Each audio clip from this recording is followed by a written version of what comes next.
back to Mr. Other Guy's Guide to Playing Dark Souls.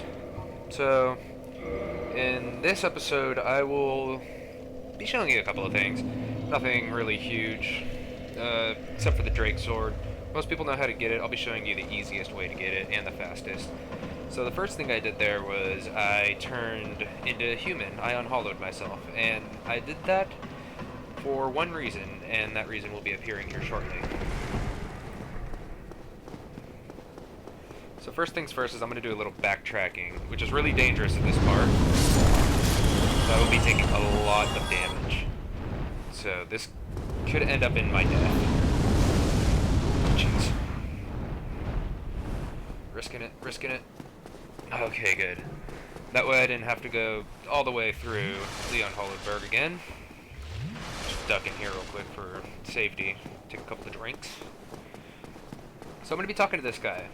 And what this guy does is he unlocks kind of an ability where I can summon NPCs to fight for me. And they'll help me in boss battles and mini-boss battles and just anywhere throughout the map. Now, this can be extremely useful for first-time players, but for speedrunning, it's not necessarily helpful. So, speedrunners know how to take on bosses by themselves and won't need that. But I'll be demonstrating that, or later on, hopefully. So right now, I will show you the speedrunner's guide to getting the Drake Sword. The easiest way to get the Drake Sword is to go underneath here and use the bow and arrow just to shoot off his tail.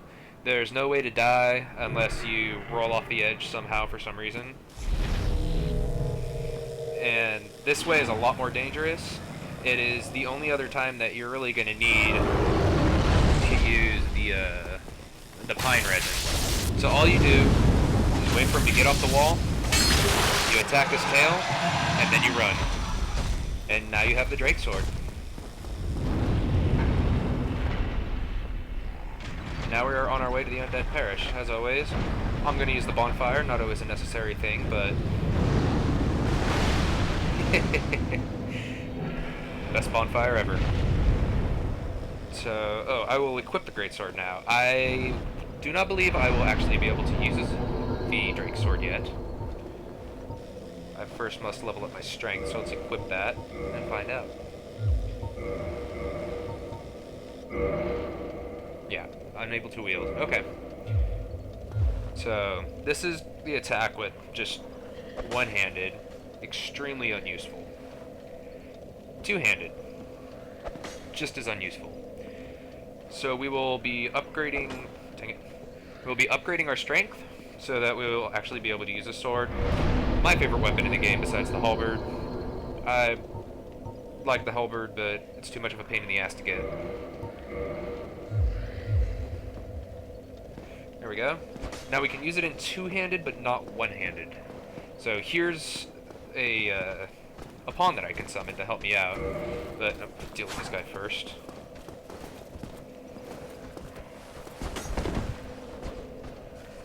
As you can see, Drake Sword one hits most enemies at this level. So I will summon a Phantom, and she will help fight for me. Or not. Alright, whatever. But yeah, you get the gist. Somehow it works. And you have to be human for it to work. If you're hollowed, there's no way that you can actually summon those guys.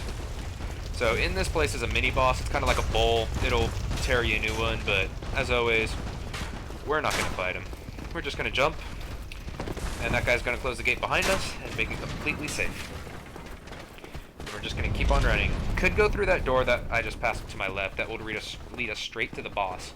But I'm going straight for the bonfire, because that boss, if you don't know what you're doing, it's going to tear you a new one, and if you do know what you're doing, you still have a pretty good chance of dying. What? Okay. Guess I have to kill these guys first. Oh, and there's that high-level enemy guy that I just ran past. Oh, okay. Okay. And that's why we bonfire.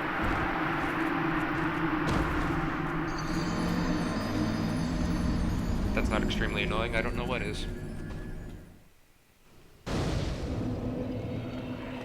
So now that the gate's closed, unfortunately it's not going to be open, so we're going to have to take an alternative route. So using the same method before, bypassing the bull, so we don't have to deal with him, because he can take you out pretty fast too. As most mini-bosses in this game can. Just drop down into the tunnel. Here we are. Ignore the souls from the dead body that was there before.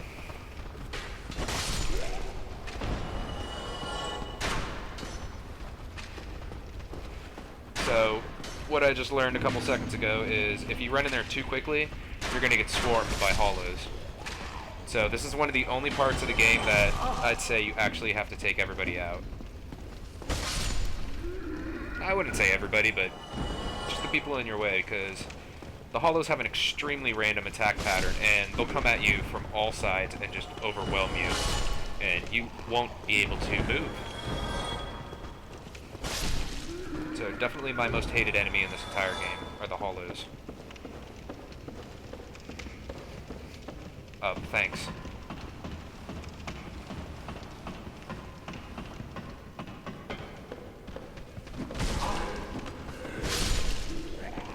Not very strong enemy, but very dangerous in numbers.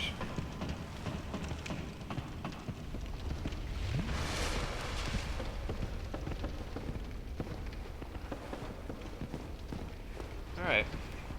Traverse through the white light, and we will be heading straight to the bonfire. If I can remember where it is. To the right is that enemy that killed me extremely fast. So I won't be going that way. It's a little easy to get lost in this area. And here's the guy that killed me last time.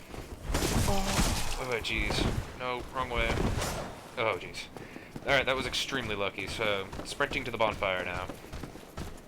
So since I killed these 3 hollowed soldiers over here, the way is actually open for me. Oh. And this is why you don't wear the armor. I put the armor on earlier because it wasn't affecting my roll or my stamina, but now that I actually have the Drake Sword, my burden is too high, so I will have to unequip.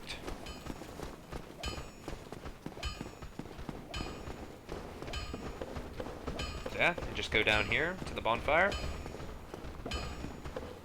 Ignore the very annoying hammer of Andre.